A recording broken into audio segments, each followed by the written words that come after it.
दोस्तों नमस्कार। PCS board में आप सभी का स्वागत है। आज हम लोग देख रहे हैं जनवरी 2024 के कुछ महत्वपूर्ण करंट अफेयर्स। यह करंट अफेयर्स आपको आने वाली सभी परीक्षाओं में काफ़ी मदद करने वाला है। जैसे कि अभी आगामी एग्ज़ाम है बीपीएससी 17वीं और आपका आरओ एआरओ हो गया, यूपी पीसीएस वगैरह हो गया। तो इन सभी परीक्षाओं में यहाँ से प्रश्न बन सकते हैं क्योंकि ये इम्पोर्टेंट क्वेश्चन ही सिलेक्ट किए गए हैं। तो आइए हम देखते हैं। दोस्तों इसका क्विज़ जो है आपको हमारे टेलीग्राम ग्रुप है बीपीएससी फाइटर्स, आपको वहाँ करवाया जाएगा। सो वीडियो देखने के बाद आप वहाँ पर जाकर रिवीजन कर सकते हैं। तो चलिए हम देखते हैं अपना पहला प्रश्न है 26 जनवरी 2024 को मनाए गए 75वें गणतंत्र दिवस परेड समारोह के मुख्य अतिथि थे। दोस्तों इसका जो सही आंसर होगा वो आपका होगा फ्रांस का राष्ट्रपति एमेनुअल मैक्रों। तो इसको जरा देख लीजिएगा। हमारा अब नेक्स्ट प्रश्न है एशिया में अब तक के सबसे बड़े उड्डयन प्रदर्शनी विंग्स इंडिया 2024 का आयोजन हाल ही में कहाँ किया गया था। आपके ऑप्शन है ग्वालियर, बेंगलुरु, चेन्नई और हैदराबाद। दोस्तों इस प्रश्न का सही उत्तर होगा हैदराबाद। दोस्तों हम ये जो वीडियो है इसका पीडीएफ भी आपको अपने ग्रुप में हम शेयर कर देंगे, तो आप लोग उसको देख सकते हैं। आइए अब अगला प्रश्न देखते हैं। अगला प्रश्न हमारा है बिहार के पूर्व मुख्यमंत्री कर्पूरी ठाकुर को मरणोपरांत भारत रत्न से अलंकृत किया गया है, वह किस वर्ष बिहार के मुख्यमंत्री बने थे। आपके ऑप्शंस है 1971, 1974, 1977 और 1978। दोस्तों इस प्रश्न का सही उत्तर होगा 1971। इसको ध्यान दे दीजिएगा। हमारा चौथा प्रश्न है राष्ट्रपति द्रौपदी मुर्मू ने हाल ही में 19 बच्चों को मतलब जनवरी में 19 बच्चों को 2024 के प्रधानमंत्री राष्ट्रीय बाल पुरस्कार से सम्मानित किया है। यह पुरस्कार किसके द्वारा प्रदान किया जाता है। आपके इस प्रश्न का जो सही उत्तर होगा दोस्तों वो होगा महिला एवं बाल विकास मंत्रालय, क्योंकि यहाँ पे कन्फ्यूजन हो सकता है कि यह पुरस्कार राष्ट्रपति द्वारा नामित किया गया है और प्रधानमंत्री राष्ट्रीय बाल पुरस्कार है, तो इसका उत्तर या तो राष्ट्रपति होगा या तो प्रधानमंत्री होगा। तो ये कन्फ्यूजन नहीं होनी चाहिए। तो इसका सही उत्तर होगा आपका महिला एवं बाल विकास मंत्रालय। अपने हम पाँचवें प्रश्न को देखते हैं। हमारा पाँचवा प्रश्न है 22 जनवरी 2024 को किस विक्रम संवत में अयोध्या में नवनिर्मित मंदिर में रामलला की प्राण प्रतिष्ठा हुई थी।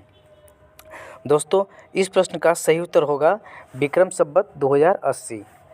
ये क्वेश्चन इसलिए इम्पोर्टेंट है क्योंकि यहाँ से ये जो अभी राम मंदिर जो था ये काफ़ी चर्चित मुद्दा था, तो हो सकता है यहाँ से क्वेश्चन बन सकता है।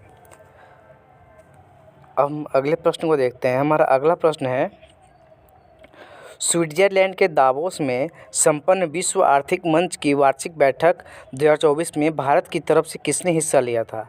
आपके ऑप्शंस है स्मृति ईरानी, अश्विनी वैष्णव और हरदीप सिंह पुरी। दोस्तों इस प्रश्न का जो सही उत्तर होगा वो होगा तीनों, यानी कि जो ये तीनों थे ये तीनों ने ही भाग लिया था। हमारा अगला प्रश्न हमारा है पीएम जनमन योजना जिसकी शुरुआत जनवरी 2024 में की गई थी, इसके मुख्य उद्देश्य क्या है। आपके ऑप्शंस है आर्थिक कमज़ोर लोगों का स्वास्थ्य बीमा, दूसरा ऑप्शन है जनजातीय समूहों का सामाजिक आर्थिक उत्थान और तीसरा ऑप्शन है आर्थिक कमज़ोर लोगों की खाद्य सुरक्षा। इस प्रश्न का जो सही उत्तर होगा वो होगा आपका जनजातीय समूहों का सामाजिक आर्थिक उत्थान। मतलब पीएम जनमन योजना जो है ये आपका जनजाति से संबंधित योजना है और योजना से भी क्वेश्चन बनते हैं, तो इसको देख सकते हैं। फिर हमारा आठवां प्रश्न है कि 15 जनवरी 2024 को 76वां सेना दिवस यानी कि आर्मी डे परेड कहाँ आयोजित किया गया था। आपके ऑप्शन है दिल्ली, लखनऊ, बेंगलुरु और नोएडा। दोस्तों इस प्रश्न का जो सही उत्तर होगा वो होगा आपका लखनऊ। ये जो सेना जो दिवस मनाया गया था परेड, ये आपका लखनऊ में आयोजित किया गया था। हमारा अब नेक्स्ट प्रश्न है हिंदुस्तानी शास्त्रीय संगीत की गायिका प्रभा अत्रे का हाल ही में निधन हो गया था, जनवरी में इनका निधन हुआ था, तो यह किस घराने से संबंधित थे। दोस्तों कि जो घराना इनका था ये किराना घराना संबंधित थे। ये जो सारे घराने हैं ये सारे घराने जो है आपका संगीत से संबंधित घराना है, तो इसको ध्यान रख सकते हैं। हमारा अब नेक्स्ट प्रश्न है प्रधानमंत्री नरेंद्र मोदी ने 12 जनवरी 2024 को स्वामी विवेकानंद जयंती के अवसर पर कहाँ राष्ट्रीय युवा महोत्सव का उद्घाटन किया था? दोस्तों इस प्रश्न का जो सही उत्तर होगा वो होगा आपका नासिक। फिर हमारा नेक्स्ट प्रश्न है कि 1 जनवरी 2024 को निम्नलिखित में से किस संगठन ने अपना 66वां स्थापना दिवस मनाया था? दोस्तों इस प्रश्न का सही उत्तर होगा आपका DRDO। और DRDO ने ही 2024 में ही मतलब अपना 66वां स्थापना दिवस मनाया था। हम आप नेक्स्ट प्रश्न को देखते हैं कि बीते वर्ष यानी 2023 के अंत तक भारत का विदेशी मुद्रा भंडार क्या था? दोस्तों ये प्रश्न भी इम्पोर्टेंट है क्योंकि ये जो साल का जो एंडिंग था 2023 का, तो उस समय तक पूछ रहा था। दोस्तों उस समय तक हमारे जो भारत में जो विदेशी मुद्रा भंडार था तो वो था $623 अरब का। तो इसको ज़रूर ध्यान रखिएगा, हमारा ऑप्शन डी सही हो जाएगा। फिर है कि डॉक्टर भीमराव अंबेडकर की 125 फीट ऊंची कांस्य प्रतिमा का उद्घाटन किस राज्य में किया गया है? दोस्तों ये जो किया गया था आपका आंध्र प्रदेश में किया गया था। फिर हमारा नेक्स्ट प्रश्न है कि महतारी वंदना योजना हाल ही में किस राज्य सरकार द्वारा शुरू की गई थी? मतलब ये जो योजना है जनवरी में शुरू की गई थी, तो ये जो योजना शुरू की गई थी आपका छत्तीसगढ़ सरकार के द्वारा इस योजना को शुरू किया गया था, तो इसको भी ध्यान रख सकते हैं। फिर हमारा नेक्स्ट प्रश्न है कि ऑस्कर 2024 के लिए नामांकित documentary film To Kill a Tiger का निर्देशन किसने किया था? दोस्तों इस प्रश्न का जो सही उत्तर होगा वो आपका निशा पाहुजा। फिर हमारा अगला प्रश्न है BCCI पुरस्कार 2024 में सत्र 2022-23 के लिए पॉली उमरगर पुरस्कार किसने जीता है? तो दोस्तों इस प्रश्न का सही उत्तर होगा आपका शुभमन गिल, इन्होंने ये पुरस्कार जीता हुआ था। हमारा अब नेक्स्ट प्रश्न है जनवरी 2024 में किस राज्य के काकोडा महादेव मंदिर में 10वीं शताब्दी का कम शिलालेख प्राप्त हुआ है? तो दोस्तों इस प्रश्न का सही उत्तर होगा गोवा।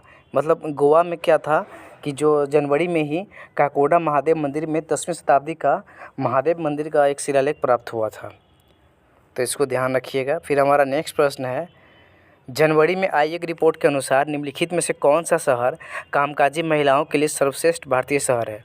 दोस्तों इस प्रश्न का जो उत्तर होगा सही वो चेन्नई होगा।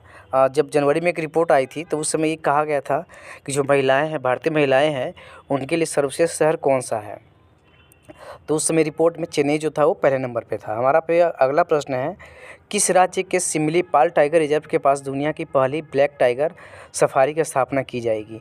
मतलब कि इसकी योजना शुरू की गई थी उड़ीसा सरकार के द्वारा, तो इसको ध्यान रखिएगा। और सिमलीपाल जो टाइगर रिजर्व है ये उड़ीसा में ही है। हमारा अंतिम और नेक्स्ट प्रश्न है किस राज्य के प्रतिभागियों ने सबसे बड़े सूर्य नमस्कार कार्यक्रम के आयोजन किया जिसे Guinness book of world record में शामिल किया गया?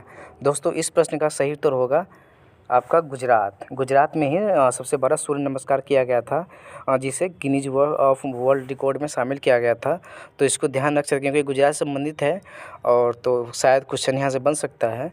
दोस्तों आप टेलीग्राम हमारा ग्रुप है एक BPSC फाइटर्स और PCS बोर्ड करके एक चैनल है, तो आप लोग वहाँ भी जुड़ सकते हैं। आप टेलीग्राम पर सर्च करेंगे BPSC फाइटर्स तो हमारे ग्रुप का नाम आ जाएगा। आप वहाँ जुड़कर इस टॉपिक से आप PDF भी ले सकते हैं इसका, और इस टॉपिक से रिलेटेड लाइव क्विज भी कर सकते हैं जिसके टाइम आपको वहाँ बताया जाएगा। तो मिलते हैं अपने नेक्स्ट वीडियो में। नमस्कार।